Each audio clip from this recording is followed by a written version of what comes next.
All right, we are right on time. Thanks for coming despite this talk being pretty late in the conference schedule. My name is Dominik Zanelski, and together with my colleague Karol Klimaszewski will describe you a problem. We noticed a resource management problem we noticed on our infrastructure, describe the solution, be prepared for it, and a few things will end of the way. What we'll talk about today. First, I will do a quick recap of what is NUMA and an OpenStack scheduling process, just so you have the necessary context for the rest of the presentation. We'll describe the problem and solution. And as we'd like to upstream what we've prepared, and hopefully you will be able to use it on your own infrastructure in the future, Karol will describe what's the configuration for it and the deployment process, and a slight twist we found when preparing it. But also some introduction first. We work at Cloudflare, which is an independent European cloud provider founded in 2015.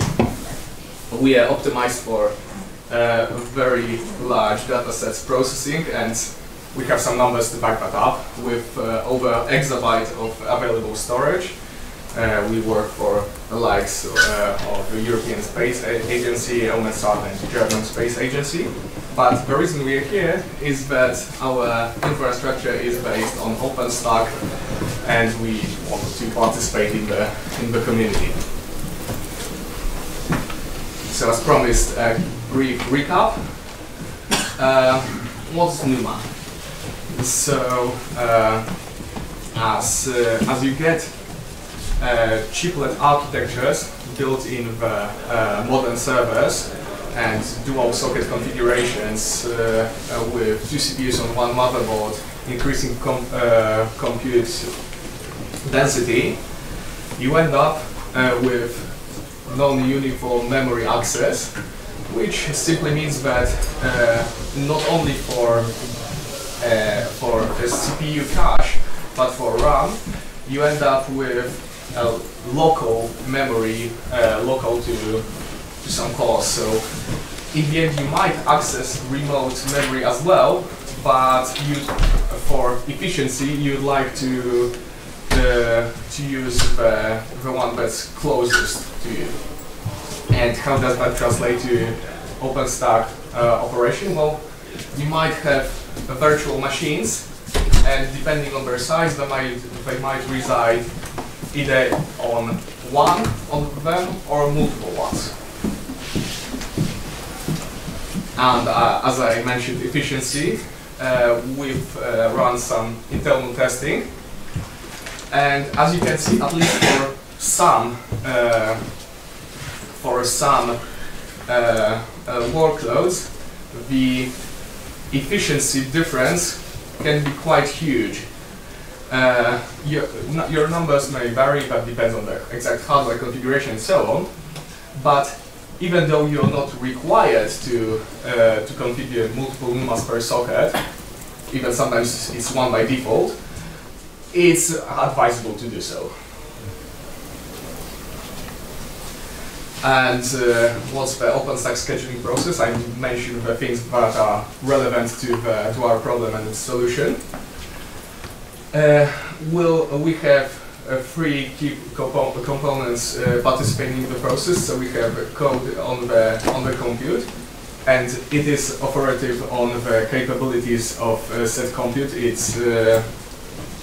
knows how many vCPUs it has in what architecture and so on. And it uses this information first to push it to placement, which stores inventories, like how much memory a compute has, and together with allocations, it will use it to provide safe, viable candidates to scheduler, which will order them, and then going back, we have some more components, as I said, like conductor in the process, but we'll skip them for simplicity.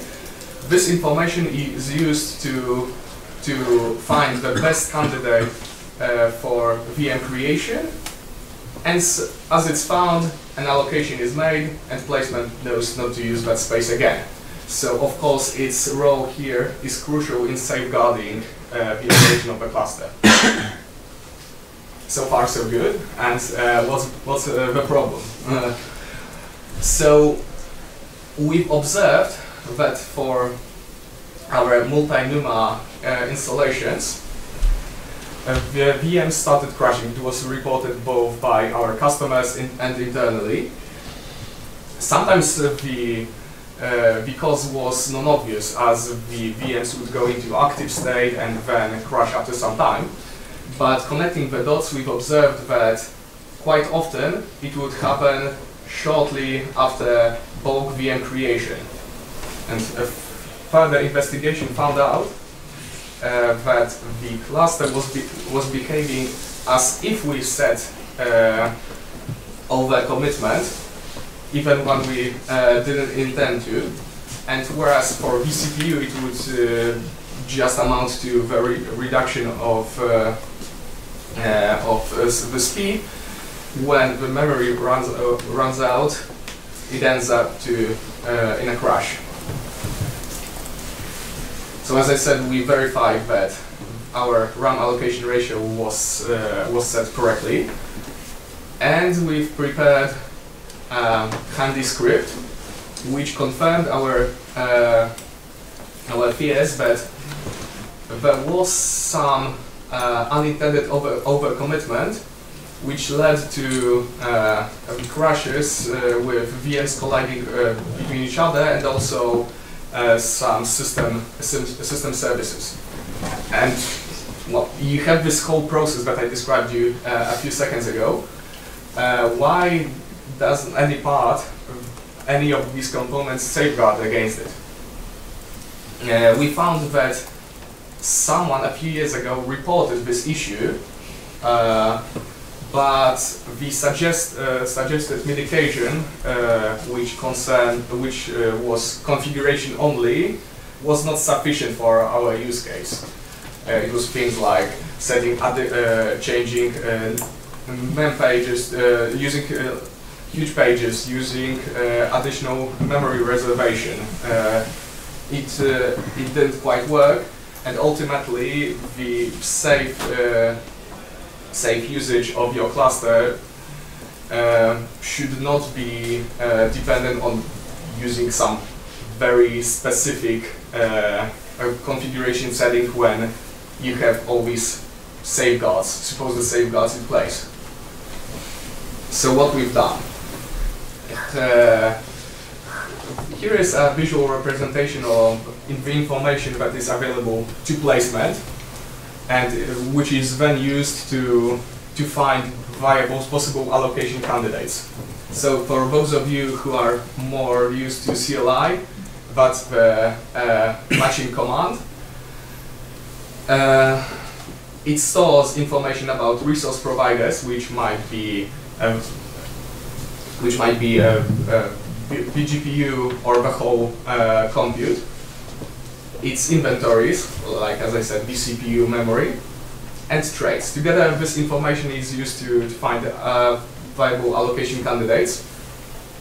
But if I asked you whether this is a NUMA aware or unaware node, you wouldn't be able to tell, and that's exactly part of the issue. So even though we could have multiple NUMA cells beneath here, the placement is not able to use this information to find you safe candidates for a VM.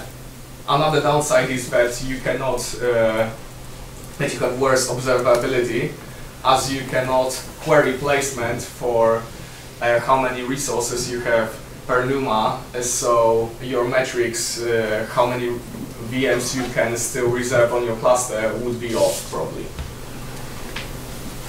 We figured that we should split this information into multiple resource providers in placement.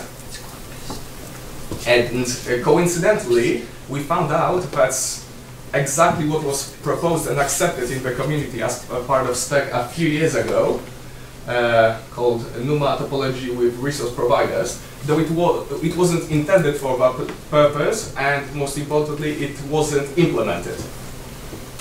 So here we have the same compute that I've shown you before.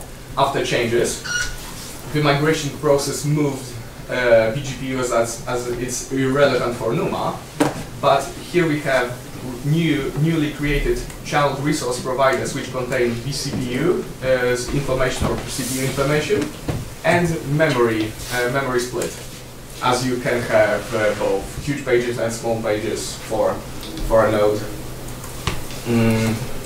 Each will allow placement to find you safe candidates and gives you a clearer view of your infrastructure.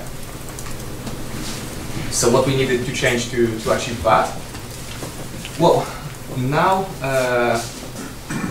at first, the compute will have a configurable setting to tell whether it should report NUMA separately. Karol will describe exactly how. It will be put to placement, and then placement will find safe candidates.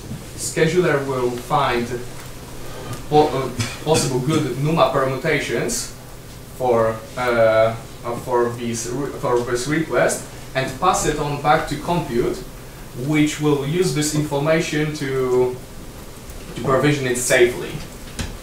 And since you would have a good impression that we only push new data to placement, why is it marked as code change? And that will be described also later in the presentation.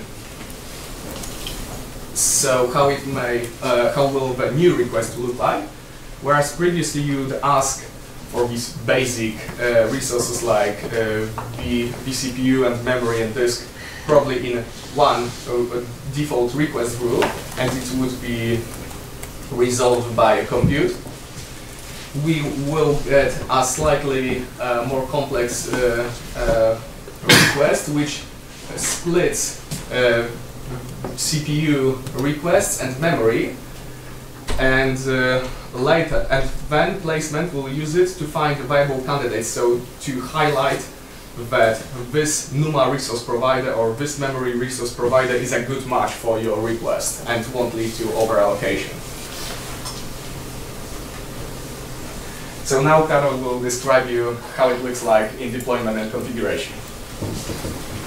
Okay, so in this section I will describe the configuration necessary to deploy our solution and the deployment process itself.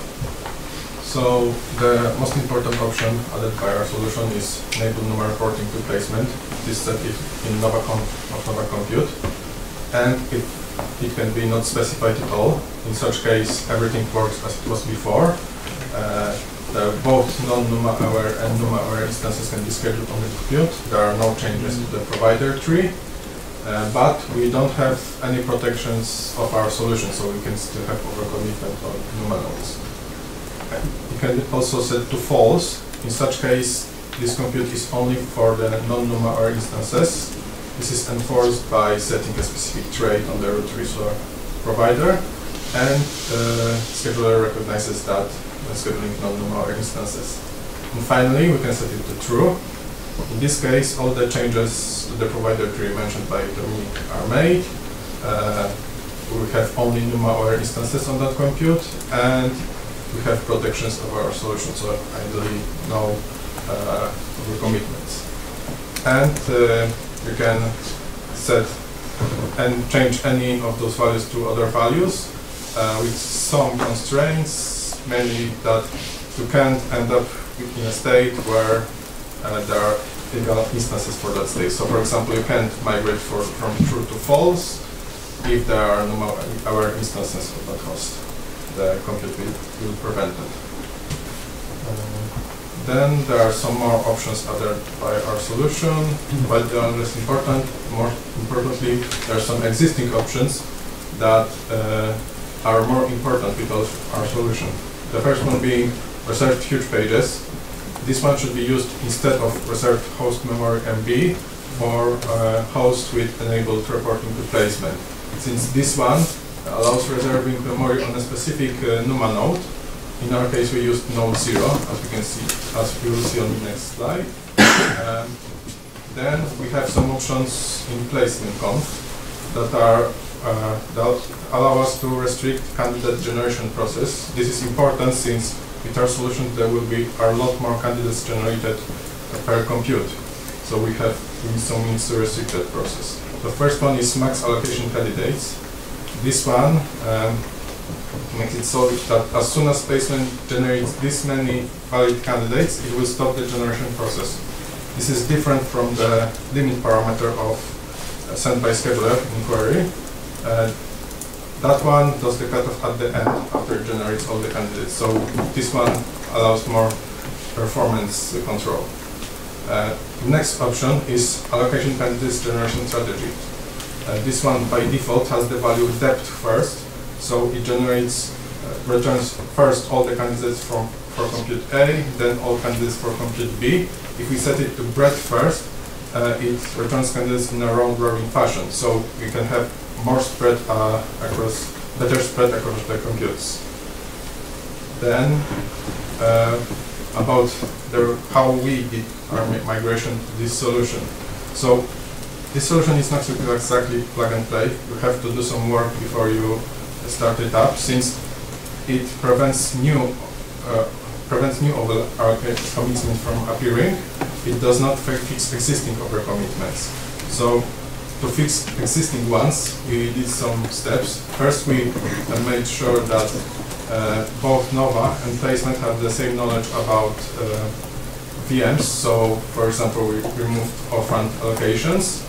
Then we made sure that OpenStack and operating system services are pinned to NUMA node 0 and have reserved memory on that node in Nova.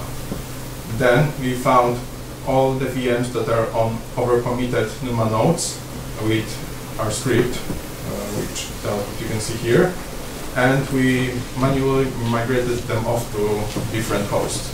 And finally, we enabled NUMA reporting to placement, and the driver did all the necessary migrations. So we have our solution, but our problems didn't end there. The problems we encountered were mostly related to performance.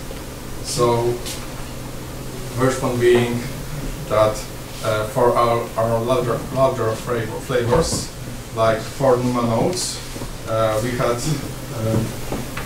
very big scheduling times. The placement would take a lot of resources like CPU and memory, and we even occasionally had some crashes of placement.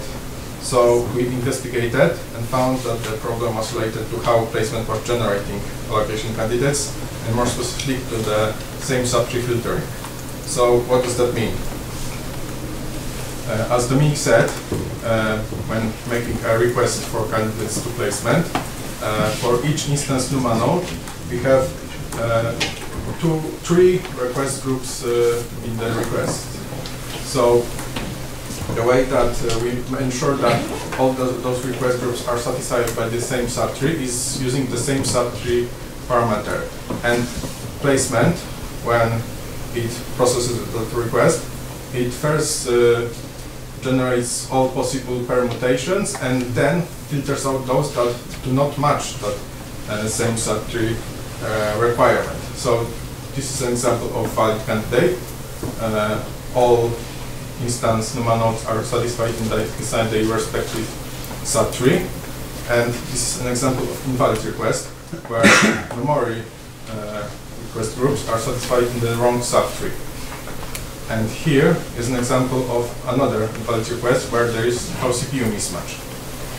So placement still has to consider those invalid candidates, and this is exactly the problem. So if you look at this in a more tabular form, in each column there is resource providers that satisfy each request group from the request. There are these cells. We could call them sub-candidates that satisfy this request group, and they form full candidates for the entire request. But we have those full candidates, and we have still filtered them out by checking the same subtree requirement. And as it turns out, most of them are invalid. In fact, for a 4-NUMA node VM scheduled on 8-NUMA node compute, only around 4,000 out of 68 billion candidates are valid. So this is definitely a problem that we have to find a solution for. And what we ended up with is we changed placement code to give it some knowledge about how resource provider trees with NUMA nodes are structured, so that those invalid candidates are not generated at all.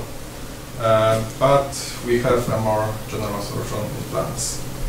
So there was another problem that was not quite as severe as the one before, but it was still a performance issue, so it was worth considering.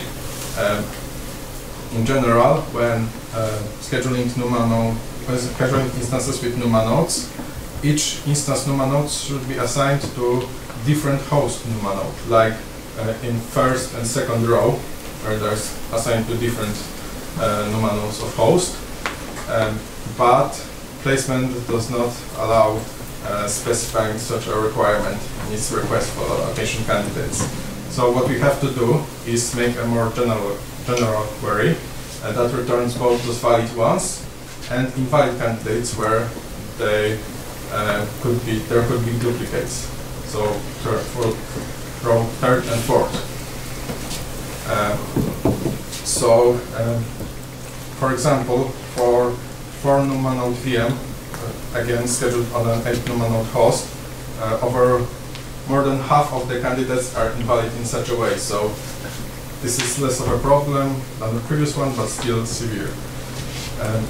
So the way that this could be solved is if placement had a better, more robust isolation policy that allowed for restricting that those request groups should be satisfied by different resource providers than other request groups. So, but we don't have that yet, unfortunately. So, to sum it up, how does the number of candidates change in each phase? Again, for a 4-NUMA node flavor scheduled on an 8-NUMA node compute. This is without our same subtree optimization. We start with 8 to the power of 12 candidates, so 68 billion. We go down 4,000 by filtering candidates failing same subtree. Then we send those candidates to scheduler, where you filter out more than half. And finally, we choose the best candidate of those. Now, how does it change with our same subtree optimization? We have lesser number here, so 4,000 already, since we don't generate ones that would fail the same subtree. So this is already a big improvement. And this is where we are now, and how it would look like if we had better isolation policy. The numbers don't change at all, but the line moves down. More work is done in placement, so we have less candidates to send to scheduler and less network overhead. And finally, this is less of a performance problem and more of ease of use of placement API problem. So here's an example of candidate for 1-NUMA node flavor. This flavor is, this request does not require any disk GB, but this is possible, for example, for root volume instances. So we have group policy and root required. Those are less important. They are added by scheduler. We have membership requirement for aggregate. We have some requirement about trade. This could be, for example, set in flavor.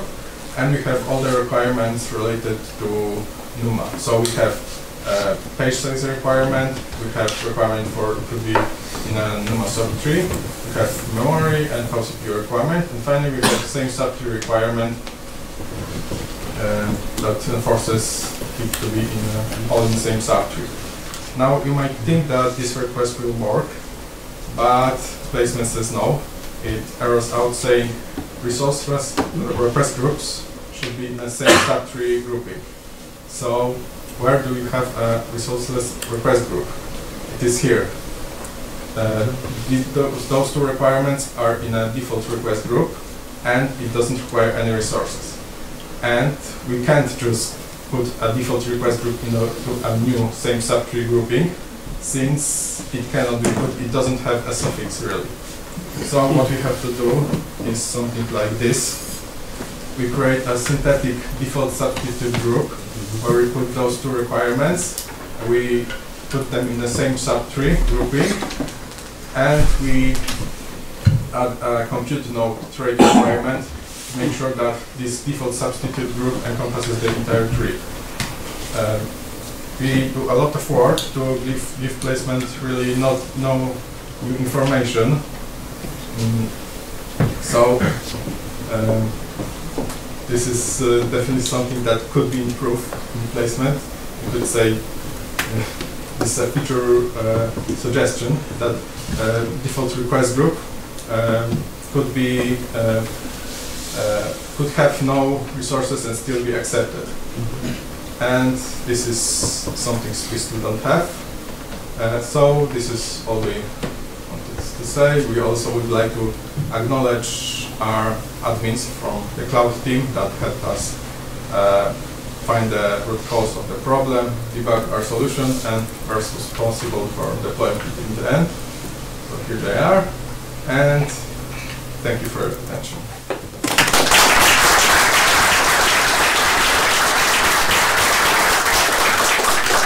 Sorry, one a bit cringy request, but it's our first presentation at a conference ever, and at least personally I'm very glad to be here. So if I could take a little picture with you, I promise not to share it anywhere, just a bit of memorabilia.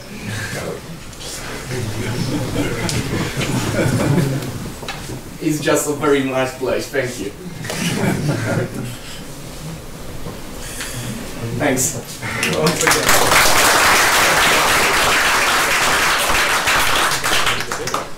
We have a few minutes for questions, if you have any. If I understand correctly, you have two socket systems on one side, and you're doing something more clustering. Is it just for performance, or is it does it have another reason?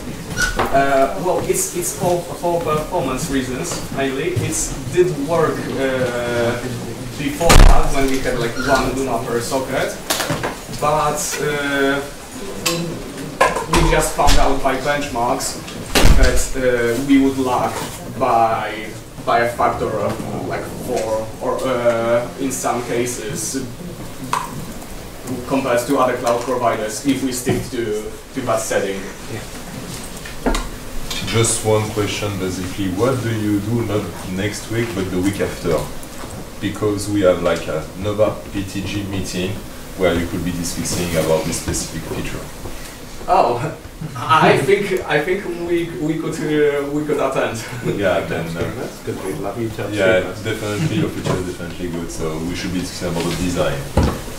It Let's discuss that of this room, but yeah, for sure.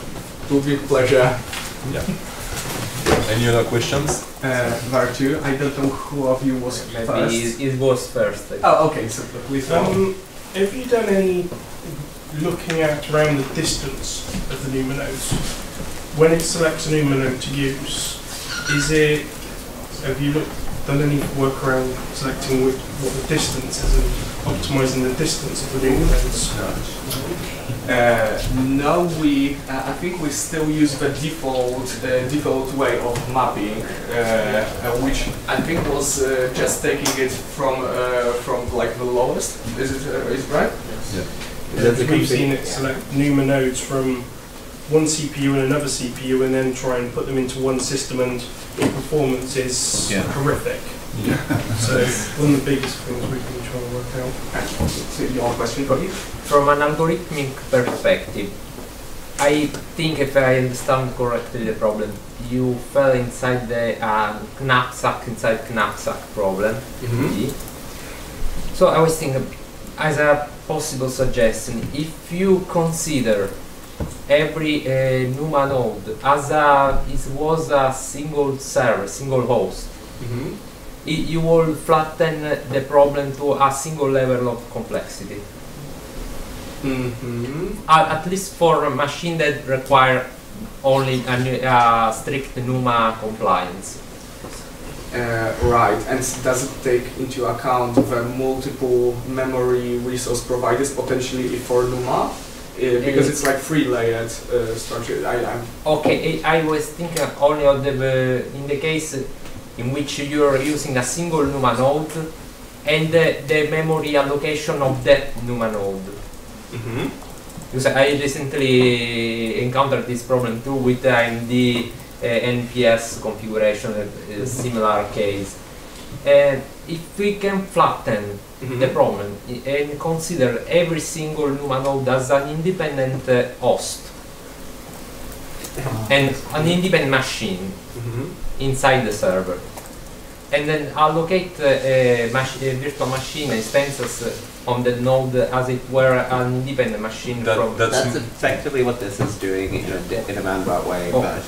But without considering an entire tree. No, I mean, if I say it's more about grouping those kind of correlated You can still have a requests, machine that's something that you are currently looking for, but yeah, that's probably something we definitely need to discuss about. Basically, yeah, that's basically why we haven't yet supported NUMA support, because of the resource provider explosion.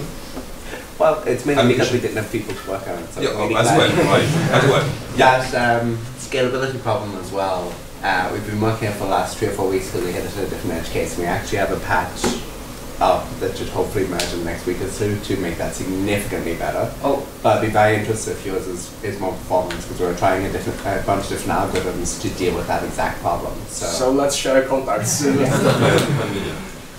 There was one more question from left. Sorry. Okay, I'm very new to OpenStack, but I spent 20 years at VMware. There is always a physical topology on the land and virtual topology in the virtual machine. You know? So does it work the same when you do a live migration to the different topology, it's a challenge, right? Kind of. I'm not sure if I understand your question correctly. Like the flavor will define the number of NUMA nodes it requires, and later during the scheduling process they will be assigned to actual NUMA cells on the machine. Yeah, that's part of the problem. How to do it. How to assign them. API contract point of view, what Nova says is you can request a VM with 2 NUMA nodes, but you cannot choose which NUMA nodes on the host that they will be assigned to. So when we're live migrating it, we're free to remap which one they get pinned to. But we still have to solve for all of the constraints of if you ask for a NIC on the same NUMA node, we still have to find another host with a NIC on the same NUMA node, which is why you do look at all the possible candidates to get the different orderings, because at the moment that's done in the scheduler, not in placement. Right. I hope it satisfies your question. If not, we can also talk a bit later because we're out of time. And I also wanted to answer the other question. There is bike just after that, so I'm just saying that if people are interested, you have time, because bike is just after that. So unless people want to eat some coffee, maybe. Okay. So we'll be here as long as necessary. So I can answer all questions. Yes, please. So, thanks for an interesting talk. You said that mostly you get the NUMA nodes oversubscribed when you make many concurrent requests, right? Right. Isn't there a problem with racing in the timing diagram you had around slide 6, where Nova queries for availability of resources and then subsequently makes a claim on those resources? Isn't that part of the problem here, that with many people querying and then claiming, that's why it becomes oversubscribed on some NUMA nodes? So it's actually atomic in the Nova side, but the problem is the claim is done on the compute node, so we can have multiple VMs race for the last piece, and one of them will kick out. I really want to look at your flavors or ask you a few questions about this, because I think you fell into the trap of turning on NUMA affinity rather than NUMA aware memory tracking. Because if you don't have HW mem page size set to something, Mm-hmm. Nova pins you to a NUMA node, but it looks at the global memory. It doesn't look at the permanent memory. And Yeah. lots of people fall into that trap. So we officially don't support mixing NUMA and non-NUMA instances on the same host, and never have. And if you have NUMA enabled at all, you have to have HW mem page size set to anything, so that Nova actually checks the per NUMA node memory availability. Otherwise, you will hit that. You have to gap. say small pages for the plate. You can set it to small, you can set it to large or any, but setting it to any value at all turns on the logic to prevent racing on one NUMA node, because we'll still pin you to a NUMA node without checking how much overload subscription is happening on that if you don't do that. Yeah, because basically, from going back to this process, it's not like previously NUMA wouldn't care about the state of NUMA at all. Scheduler was supposed to do that, but we figured that if you have a countable and finite resource, which it should be in the end ideally tracked in placement for better safety, because placement was created to give you that instead of trying to fix it downstream. Because you could also argue that even a resource tracker at compute level could secure you at the last moment against oversubscription, but if it failed there, you would already go into full fallback process. So ideally, you would find these safe options as early in the process as possible. I mean, if I may summarize, there is both a bug, but also a feature request. I mean, in terms of, I think we have the mechanism in question that verifies that we don't oversubscribe, but there is kind of bug that you can hit, as Sean said. But anyway, whatever we say, whether you can fix it or not, the bug, the fact is that indeed, if we use placement for tracking the NUMA resources, that will also avoid that specific bug that they hate. So I think that's two different things here. Yeah, maybe you can look at. The reason we've never fixed it is we're very afraid of the large clouds when they're in this oversubscribed state, and we don't want to break their ability to move to VMs to get back out of it. So implicitly, if you turn on CPU pinning, or if you just ask for HW NUMA nodes, you say a certain amount of NUMA nodes, it's going to end up pinning you to a NUMA node without checking if there's enough space in the NUMA node. That's what the HW mem page size is for. But we can't block it in the API because anyone who's got flavors that don't have it set would then instantly be broken. And we can't retroactively fix it because to retroactively fix it, we need to line migrate your VMs. So we've always had this as like a documented thing, you have to have this set. But if we actually track it properly in placement, as you're suggesting, that is why nested resource providers exist in placement, what's to fix this problem originally.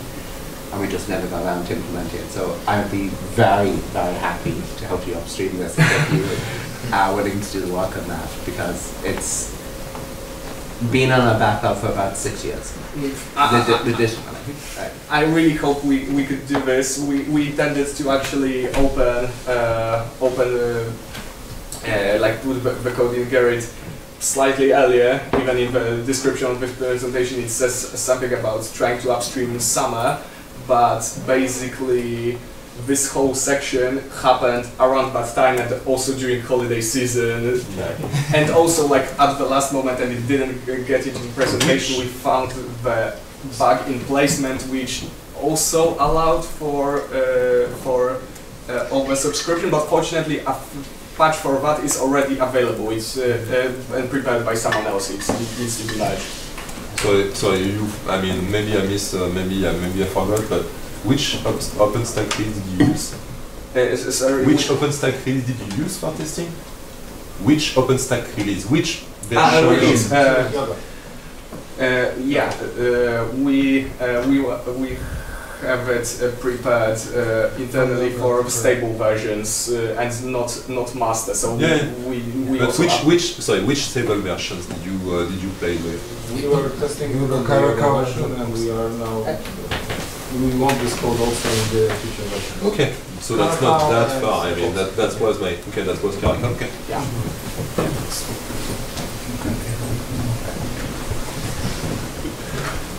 Sorry, did you want to ask, like, extend your question or? No, I'm fine, thank you. Okay. Anyone else? If not, then thank you once again.